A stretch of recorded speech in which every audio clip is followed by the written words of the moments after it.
What if I told you 5 military planes, fully trained pilots, didn't just crash, they vanished. No wreckage, no survivors, no explanation.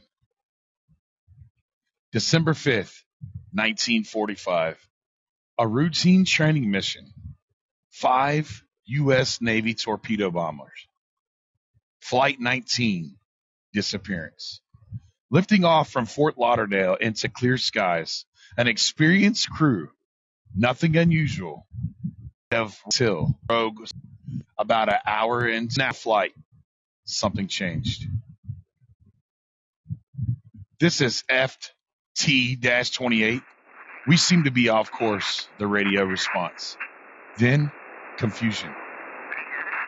Radio crackles. Everything looks strange, even the ocean. The pilot, a seasoned instructor in the U.S. Air Force, could not recognize where he was. Compasses malfunctioning. Landmarks gone. The radio voice comes across now more urgent.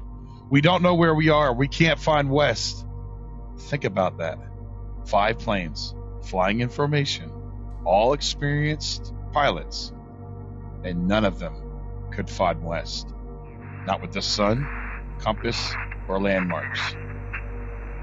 Then came the final transmission. We're entering white water.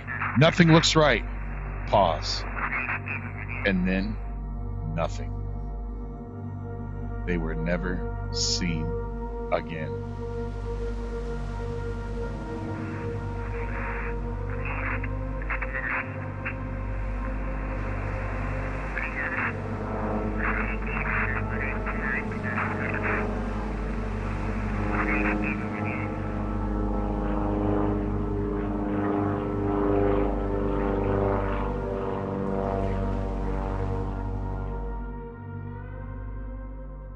What's up, guys?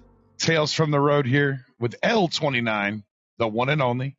What's up, brother?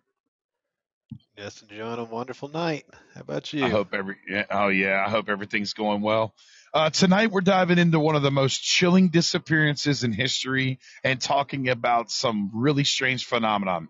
We're talking about the Bermuda Triangle, all the triangles, really, the devil triangles and everything.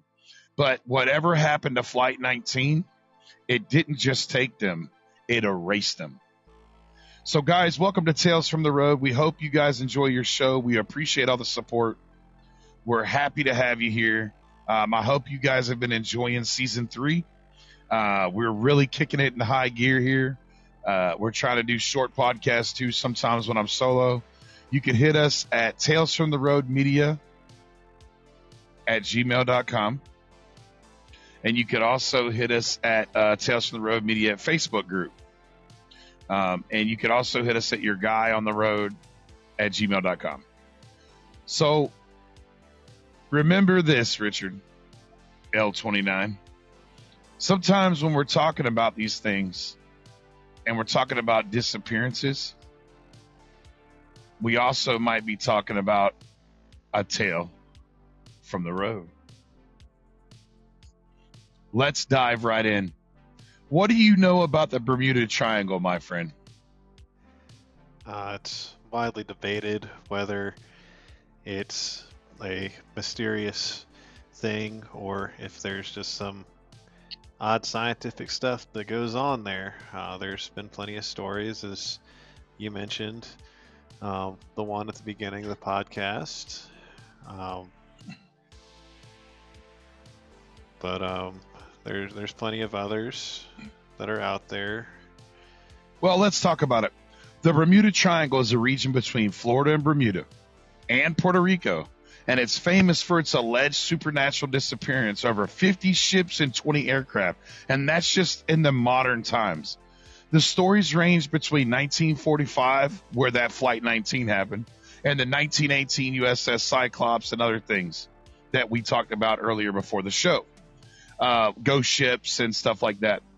While legends suggest aliens, Atlantis, scientists also cite rogue waves and methane bubbles and pilot error.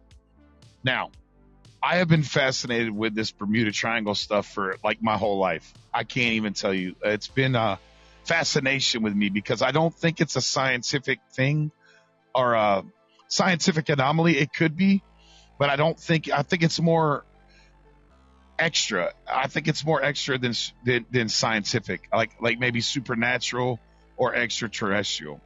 Knowing you're from Florida, have you ever been onto the outer reaches of the Bermuda Triangle? I have been on the outer reaches, and I've never felt anything strange. However, when I went fishing as a kid one time near the shelf, what happened there was I literally saw some weird lights out there. And I mean, there's a lot of bases and stuff that fly. A lot of people use that lane, but it was very surreal to see these lights because they were flashing, they were strobing, they were going back and forth real fast. So at the end of the day, there is some strange occurrences there. However, I personally have never experienced what these other people have experienced, but there has been many, many stories to avoid the triangle, especially during hurricane season.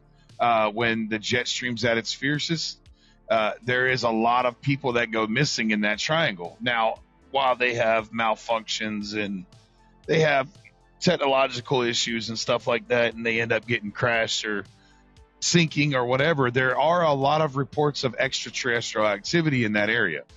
Like UFO stuff or something else? Yes, UFOs specifically love this area. A lot of pilots have reported seeing many, many, many UFOs. Like, that is a UFO mecca. Also, there's also a bunch of, they talk about like Navy UFOs and Air Force UFOs and stuff like that. Like, we're doing experiments out of there, underground bases. A lot of people think that's where Atlantis sunk into the ocean. There has been so many weird occurrences in that region. Now, I will tell you, there is some explanations. Like, I'll give you an example.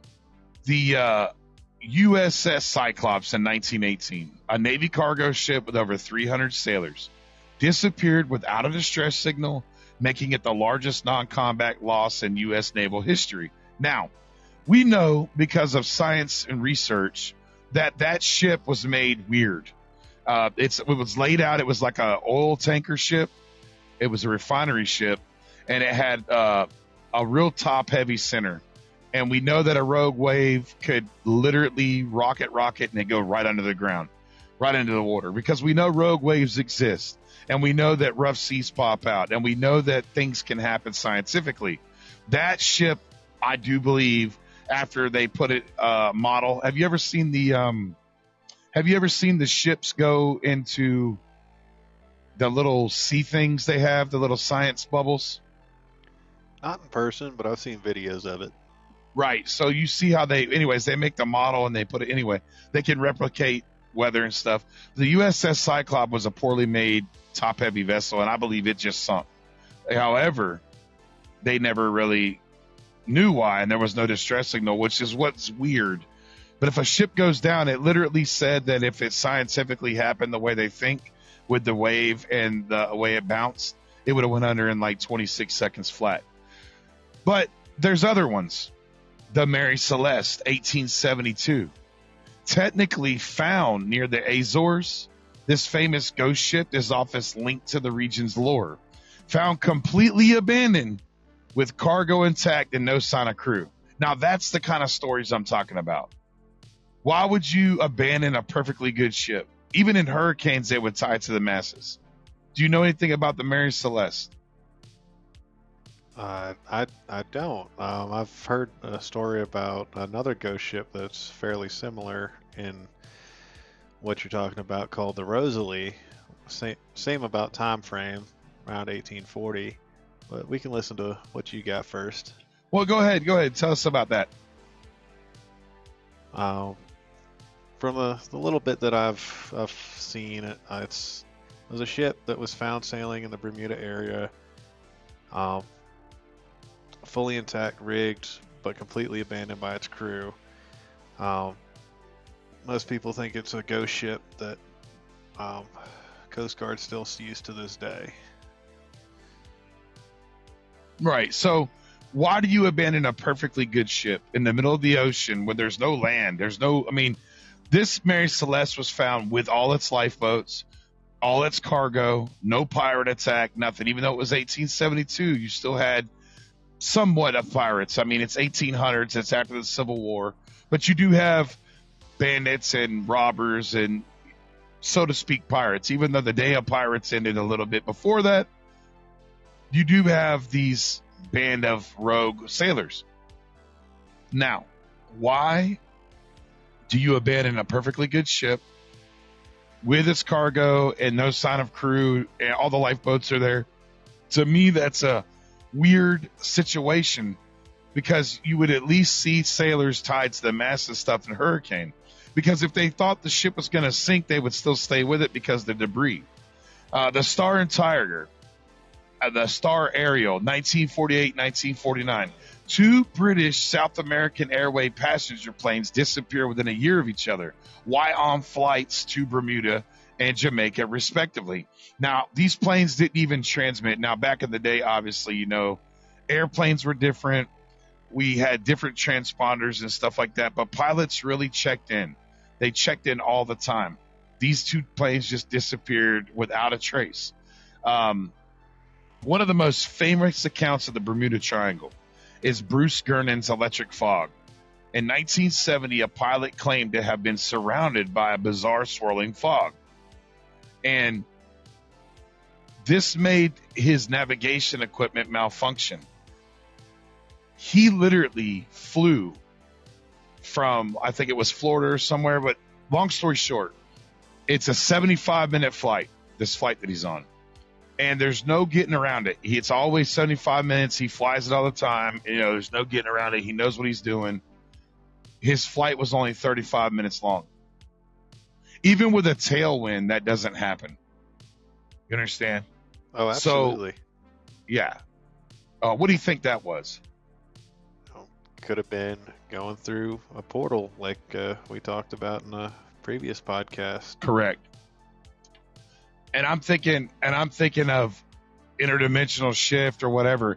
Now, there has been reports of pilots saying that, and you can see it in like the Twilight Zone movies and stuff like that, but they fly through a portal and they were in the war, they fly, and it's like the 1970s, and they're like, what's going on? You know, I need to get back to my people, and they fly back to the clouds and they wind up back in their little war or whatever. But that, to me, is so plausible because I do not believe in time travel, but I do believe in interdimensional shifts and or you could fold space and time, you know? And Einstein proved that you could fold space. So what if space folded upon itself in this region? Now, there's other alleged phenomenons like magnetic anomalies. The compass is spinning, pointing in all directions, or pointing to true north instead of magnetic north. Ghost ships, time warps, a lot of time warps, fog. And a lot of people say they see this fog. What do you think is the fog? And what do you think is happening with the time warp theory? I think and you go ahead and give me a broad explanation. I'm going to mute my mic. All right. I think the fog might be like a magnetic storm that's visible as it being seen as fog. There's obviously you're not going to be able to see well in the fog. We can't see well in the fog as we drive, as we well know. And as far as the spinning compasses thing, it's definitely a cause of panic because you're up in the air and there's just, you have no idea which way you're going, or you're trying to rely on these tools. I imagine most of these pilots know what they're doing without the tools, but they are vastly helpful. It's not as bad as today's drivers coming straight out of school, where if they don't have a freaking GPS, they're just screwed. But Correct, but you're a driver. You don't have a GPS or it starts malfunctioning, and then you go to your secondary, it malfunctions. Okay, fine. You're not stupid. You're a driver. You've been around. You've been experienced. You're seasoned. You know that, okay, I'm on this road. I know that I got a landmark coming up. I can pull over. These pilots lose their landmarks. They lose all sense of up or down. They can't concentrate on where they're at. They also go into these little vortexes or these circles, not to mention these ships that have the same problems. I mean, these are master navigators. They don't put just anybody in these ships anymore. And even then, before the technology, these guys really knew their craft. I mean, they're sailing across the ocean. This is dangerous, highly, like, if you mess up, you're dead. So for them to be Absolutely. missing or right, so for them to be having these problems, this is obviously something up with this. I always think that it's an extraterrestrial hotbed, like Mount Shasta over there in Northern California, because there's been many reports of disc, UFO, saucers, and stuff like that. You want to elaborate on that? You said Mount Shasta. Well, just the fact that, is it an extra? Do you think it's more extraterrestrial, or do you think it's more surreal and scientific? I think there's definitely an element to both, because there's far too many sightings of these lights out there, and then just completely unexplained things, like the spinning of the compasses. I mean, there are magnetic storms that happen, but for them to be in a hotbed of an area seems a little odd without there being another force at play. Well, that's what I think when I see these things, because I've always assumed that the Bermuda Triangle was just, I don't know, it's just something about it. I mean, yes, there's methane gas and there's methane bubbles. I don't know if you know about that, but their methane can pop up from the ocean. But that's such a rare thing.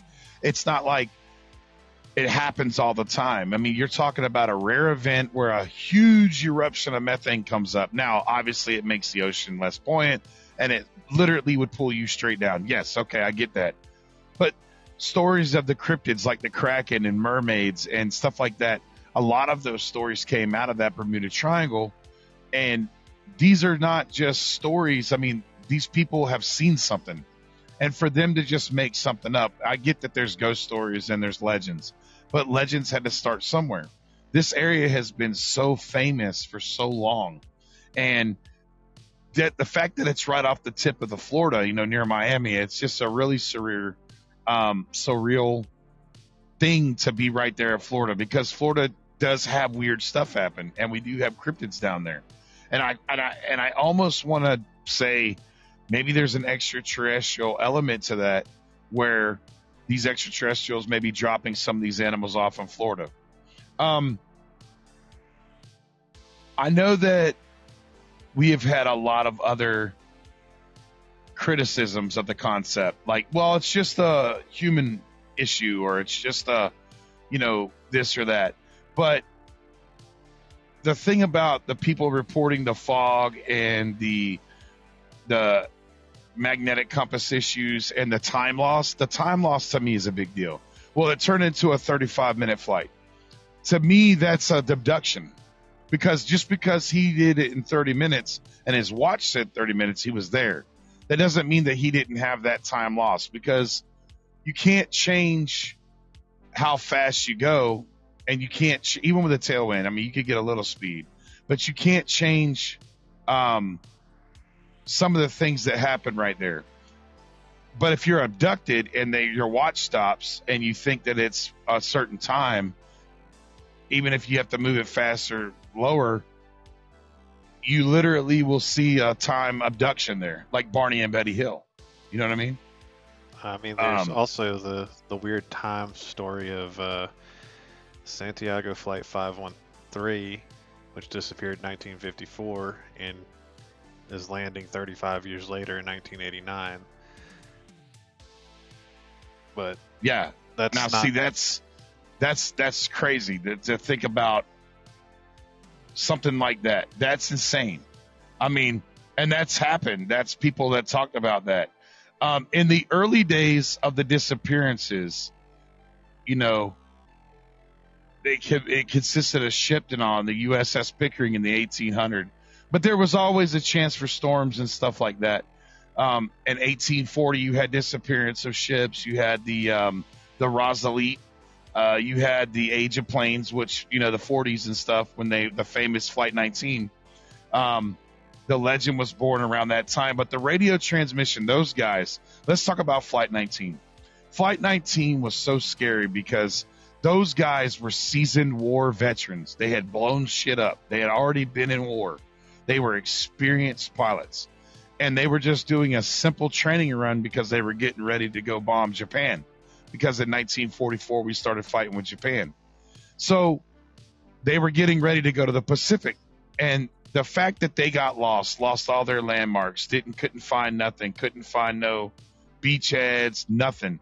And the fact that the planes have never been found. Now, they all would have had to ditch at the same time, pretty much.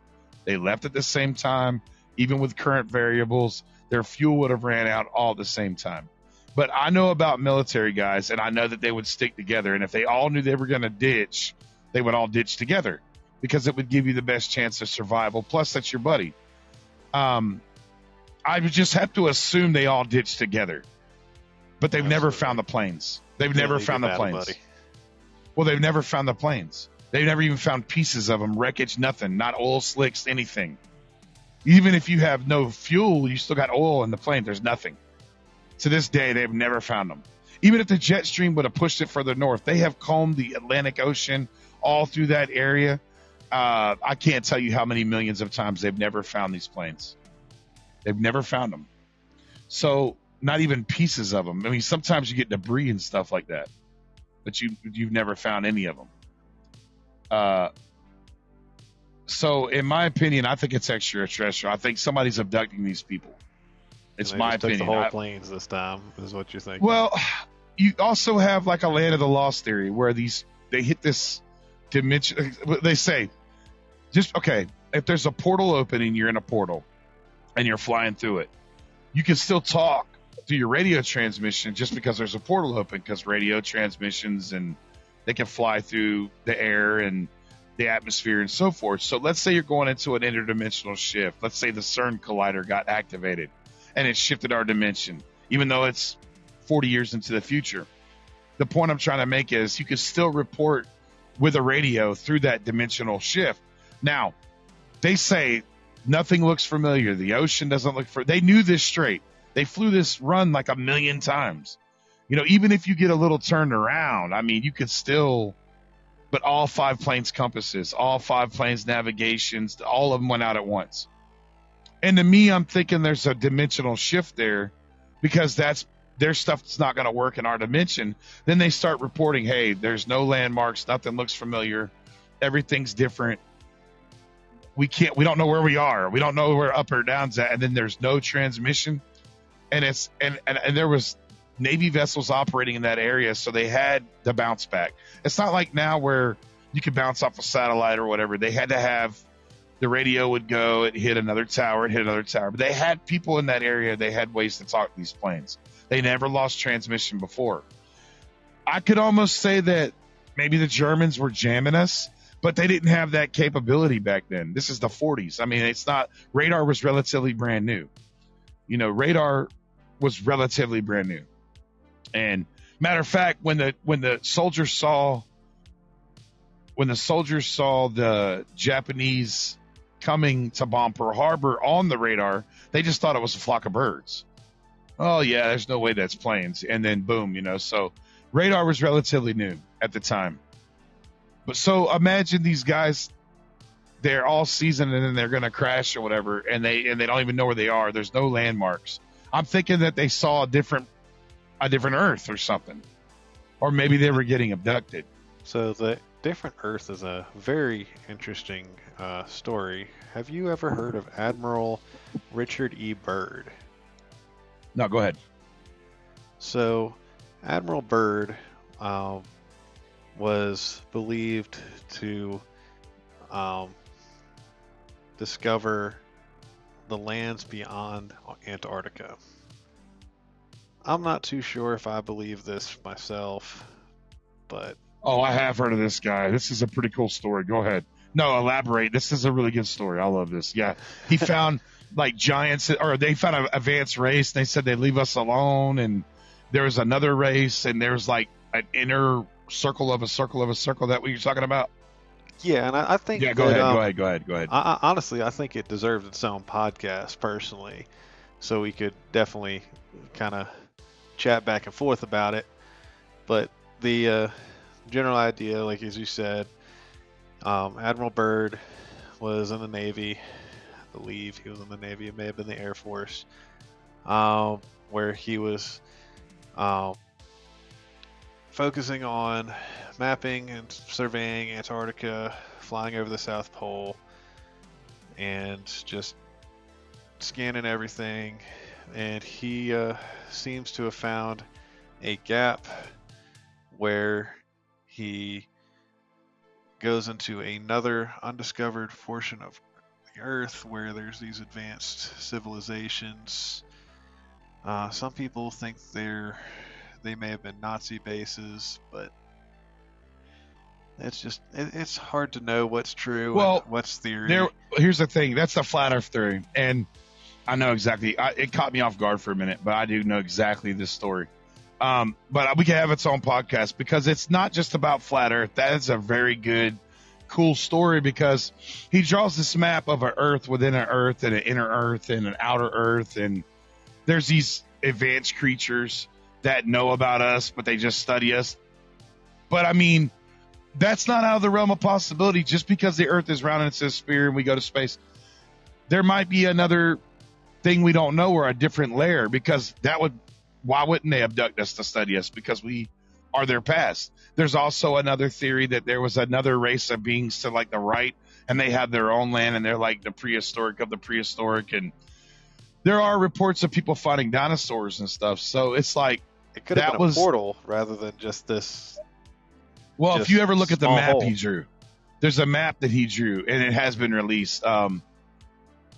They tried to kind of bury it, but they have it out, and it is a pretty cool looking map. And it's like, you got what we know, and then there's an ice wall, and then on the other side of the ice wall there's another ring and another ring, and it's more land and there's more people. And the ice wall or the ice ring is where we can't go anymore. But on the other side of that is another civilization. Now, if they were abducting and they were the ones doing the abducting in the Bermuda Triangle, that would make a lot of sense in that regard. Have you ever heard of the Devil's Sea or the Devil's Triangle? The Dragon's Triangle. It's in Japan. The word Ma no Yumi, translated as the Devil's Sea. It has been widely described in marine locations around the world that it's a very dangerous strait. In 1945, the Mitsubishi A6M0 supposedly went missing. A distressing radio transmission from the Zero F-Wing commander, pilot Shiro Kawamoto. I'm probably butchering these names, but crossing the triangle near the end of the war created more questions than answers. The last thing the message said was, something is happening in the sky. Something is opening up. And see, this is another triangle. It's another strait. And it's serendipitous to the other story of the other planes. Same kind of thing. The Japanese ship Shino Maru number 10 lost radio contact near Mikurajima. They labeled the location as the Devil's Triangle. The ship was found safe on January 15th because the ship went missing after it lost contact with the plane. And so when the ship was found, the captain, showed a map of the sea with points of several other ships that had been lost in recent years, stated that those ships were lost within the area and that the Coast Guard had classified as at a special danger area. To this day, the Japanese don't let people go in that area, and they think that there's ghost ships up in there and portals and time ships and stuff like that. Have you ever heard anything about that in Japan? Honestly, no. It's new to me, but it's definitely interesting to hear about the different triangles. Well, yeah, 9 ships have been lost in perfect weather over there, and it was described as a huge ship, and it follows the islands about 200 miles east to west, 300 miles north to south, where the ships were lost in the past 5 years. However, 2 of the 9 ships were only 750 miles apart. In 1974, American paranormal writer Charles Berlitz, he introduced the Devil's Sea in his book, and the Bermuda Triangle was part of the book as well. And he claimed that 9 modern ships and several hundred crews were lost without traces between these years of 1950, 54, and 55. And I was fascinated by it and went on and studied it and stuff. But the Bermuda Triangle mystery, the Devil's Triangle mystery, there's other areas like the Bass Strait Triangle. It's over there near Australia. They have one over there in Japan. They have one in America.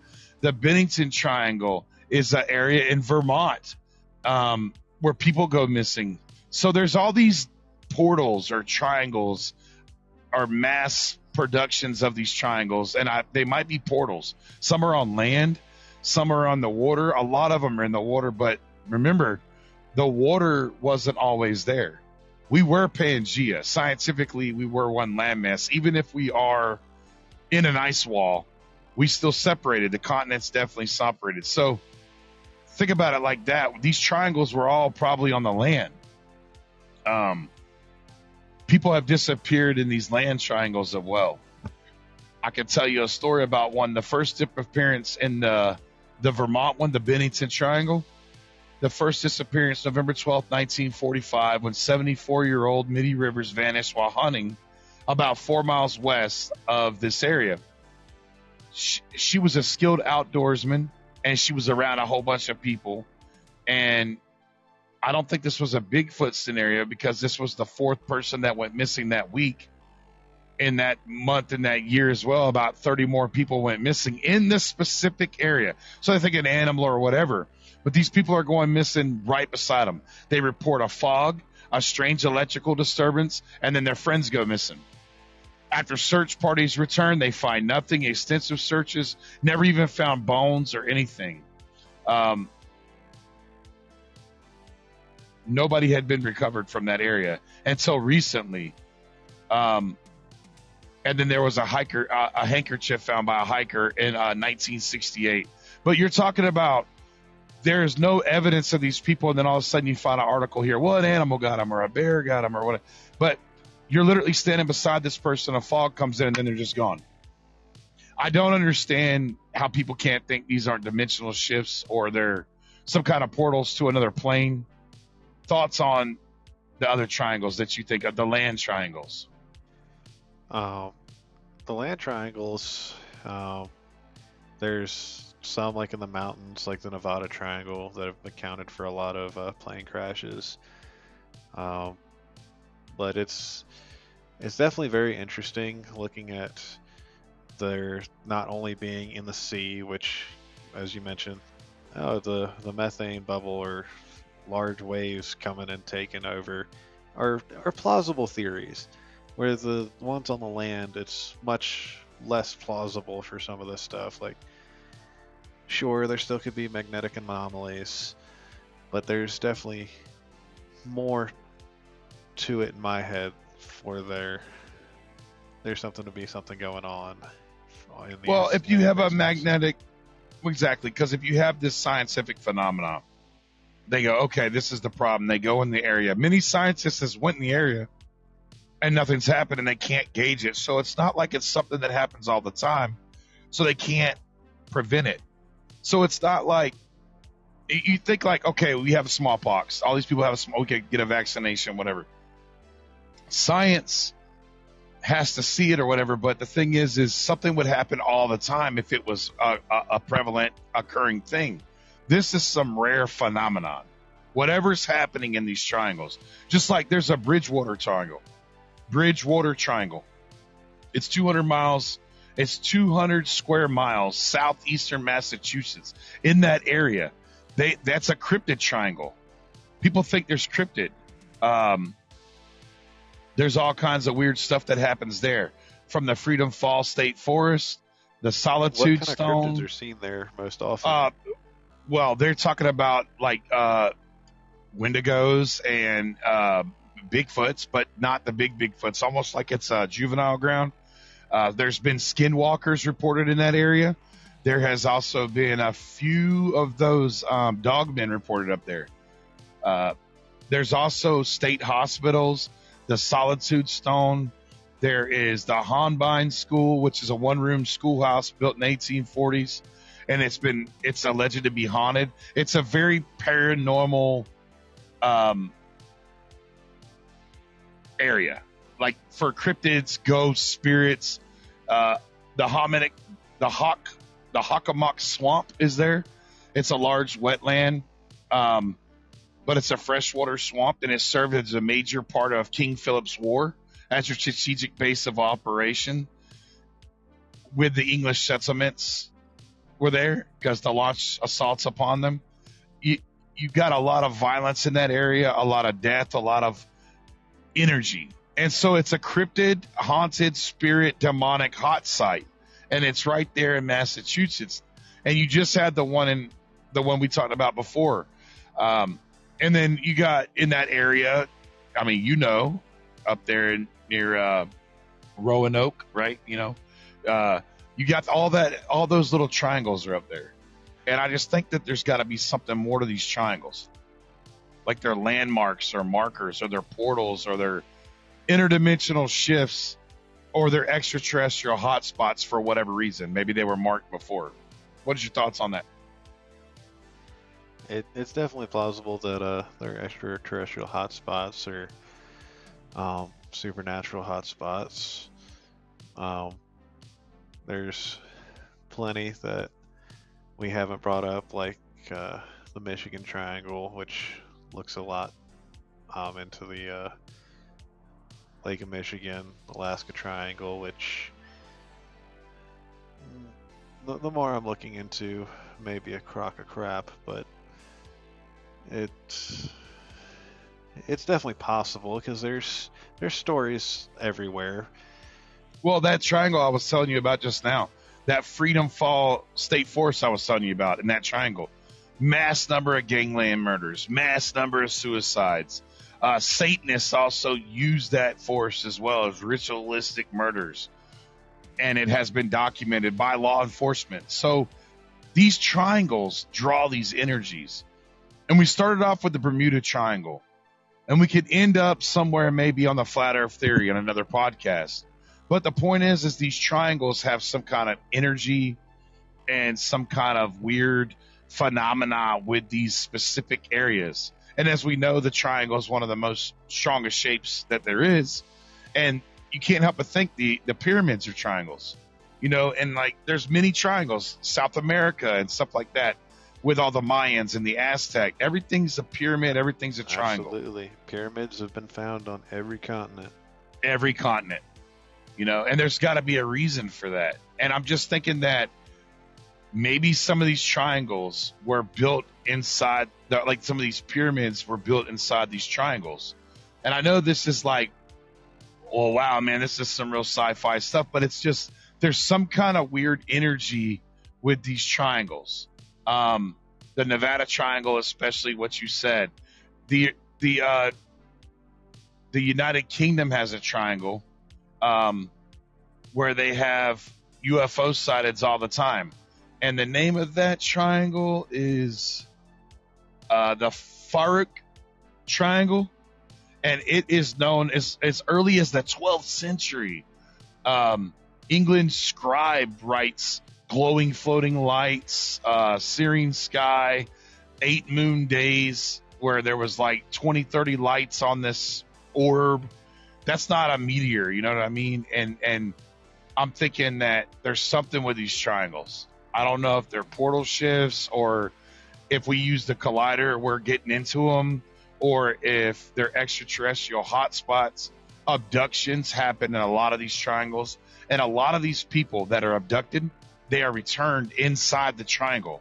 Sometimes they're abducted outside some of these triangles because there's so many, not just the Bermuda, but they're returned within this triangle that there's all these hot spots. What do you think about that? I think it may be easiest for them to return to the point of abduction, give the abductee the best chance of figuring out where the heck they are. But I'm not sure. Well, in this report that I have in my previously nicotine stained hand, I will tell you, like in 1910, in late 1912, spaceships, quote unquote, on October 14th, 1912, a spaceship appeared over Kent in Parliament in the UK. And this is November 27th, 1912. And these people aren't going to be like, there's no internet. I mean, imagine the time. This is like pre-World War One, right before there. You're talking, there is no, yeah, there's newspapers and stories, but this is, your whole reputation could be, you could lose everything, you know? Conservative MP William Joyce and Hicks, the first Viscount of Brentford, you know, they have these titles, asked Winston Churchill if Britain had any airship capable of traveling at the rate of 60 miles an hour, because Zeppelins had only reached the UK in 1914. And Winston Churchill's like, what are you talking about? And they saw this. Winston Churchill sees this spaceship. Now, we know who Winston Churchill is, the most famous man ever, you know, in World War One or World War Two, I mean. So imagine this guy, the president of all presidents, the prime minister of all prime ministers, Winston Churchill, saying that I've seen a UFO. Why would he say that? And that's indicative of these triangles. Many pilots have reported all these errors in battle in these triangles and so forth. So I just think that these Bermuda triangles, Devil triangles, the Concord Triangle, the Nevada Triangle, I mean, you got places like, and I know this is on TV or whatever, but it's been around, Blind Frog Ranch, Skinwalker Ranch. All these places are real and they exist, and things happen within these energy vortexes. And I just have to think that I believe these people are abducted or they're moved to a different location. A fun movie would be like The Land of the Lost, where they go to that different world, even though it's the same world, but all the stuff's from our world just falls there. You ever seen something like that? Like the movie? Yeah, I've seen a couple movies like little that. Fun movies. Yeah. Well, imagine if that was true, though. Like a plane flies in a vortex, he crash lands in some area that's Earth, but it's not Earth.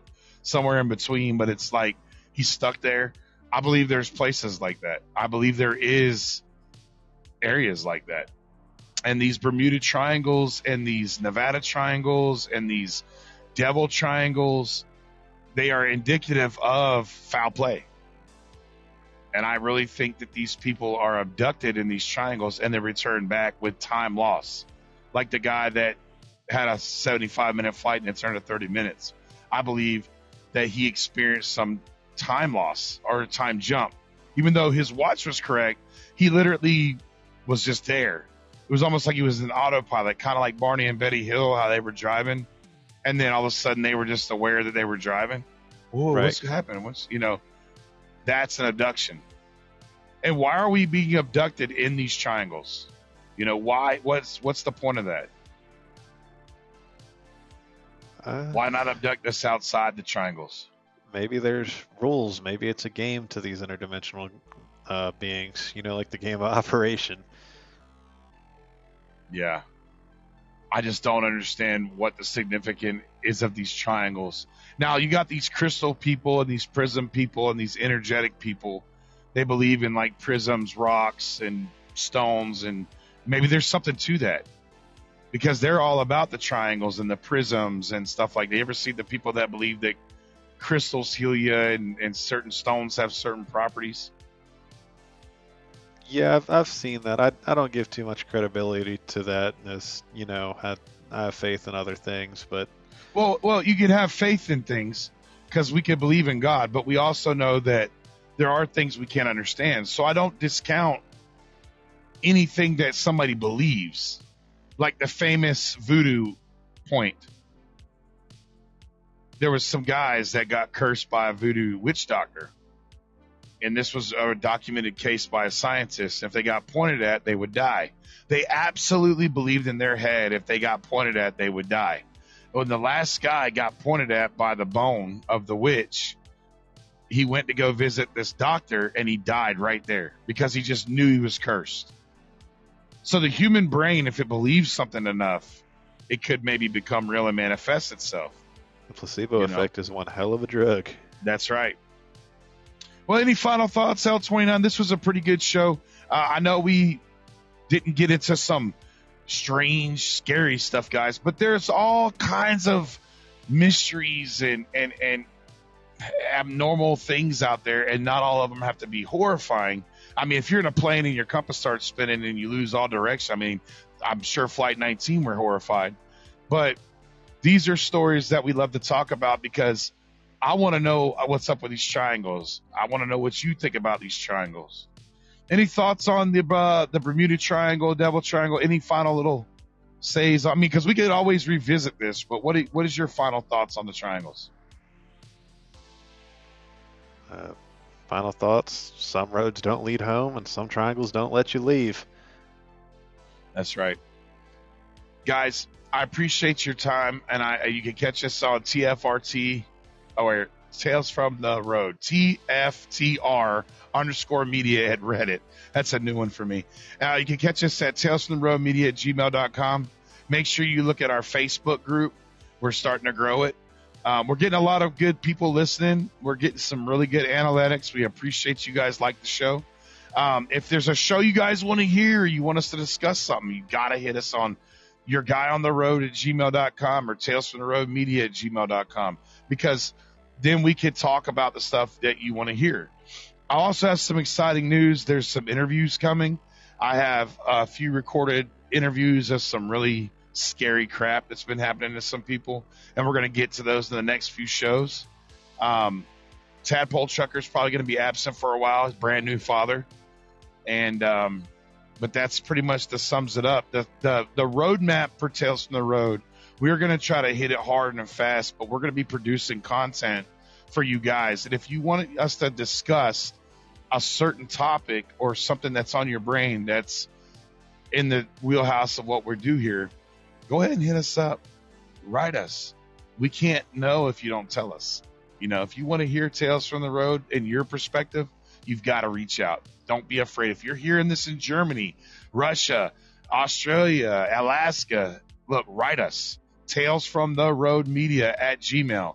I don't care what it is. I'll even change your name. But if you guys want us to get your stories and you want us to talk about it, you've got to open the discussion up. Because sometimes when you open the discussion up, you might be telling a tale from the road. Until next time, guys, it's been your guy on the road, L29, saying survive and stay alive. Till next time, the truth is out there. Be safe. Peace.